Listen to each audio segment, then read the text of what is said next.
আসসালামু আলাইকুম। Shrabani's village food থেকে সকলকে স্বাগতম। তো সবাই কেমন আছেন? আশা করি আল্লাহর অশেষ রহমতে সবাই অনেক ভালো আছেন।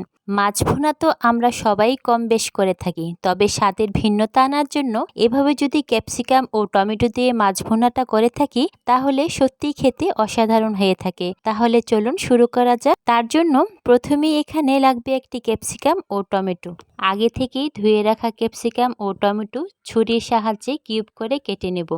তারপর একটি মিক্সিং বলে হাফ টেবিল স্পুন করে 1 টেবিল স্পুন আদা বাটা, 1 টেবিল স্পুন রসুন বাটা ও 1 টেবিল স্পুন মরিচ বাটা দিয়ে দেব।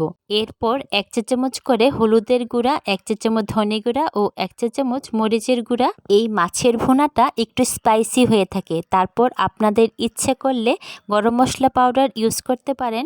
আমি কিন্তু এই গরম মশলার পরিবর্তে 1 চা চামচ চাট মশলা ও একটু টক ভাব আনার জন্য 1 চা চামচ আমচুর পাউডার দিয়ে দিয়েছি। তবে আপনারা চাইলে আমচুরের পরিবর্তে লেবুর রসও ব্যবহার করতে পারেন। তারপর 2 টেবিল চামচ সরিষার তেল দিয়ে সবটা মশলা ভালোভাবে মেখে নেব।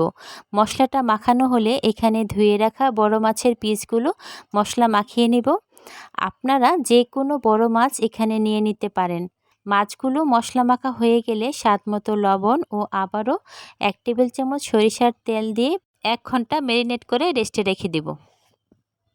1 ঘন্টা পর একটি ফ্রাই প্যানে পরিমাণ মতো তেল ঢেলে একে একে সবগুলো মাছ ভেজে নেব। 2-3 মিনিট ভাজার পর মাছগুলো উল্টে দেব।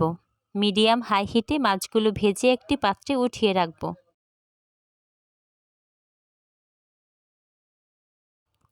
তারপর একটি কড়াইতে পরিমাণ মতো তেল দিয়ে দিব। 3টি পেঁয়াজ ব্লেন্ড করে রেখেছিলাম সেটাও দিয়ে দিব। স্বাদ মতো লবণ দিয়ে দিব।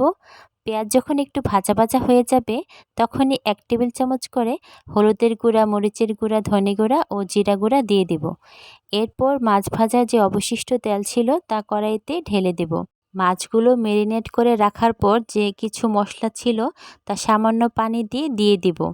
সবগুলো মশলা কষানোর পর যখন মশলা থেকে তেল ভেসে উঠবে তখন ক্যাপসিকাম ও টমেটো দিয়ে নেড়ে নেব। 4-5 মিনিট কষানোর পর এখানে ভাজা মাছগুলো দিয়ে দিব। তারপর সিদ্ধ হওয়ার জন্য সামান্য পানি দিয়ে 10 মিনিটের জন্য ঢেকে দেব। 10 মিনিট পর আমাদের মজাদার মাছের ভুনাটা হয়ে গেছে। নামানোর আগে কয়েকটা কাঁচামরিচ, সামান্য চিনি ও ঘি দিয়ে নামিয়ে নেব। এই তো আমাদের মজাদার মাছ ভুনাটা হয়ে গেছে। এখন পরিবেশনের পালা।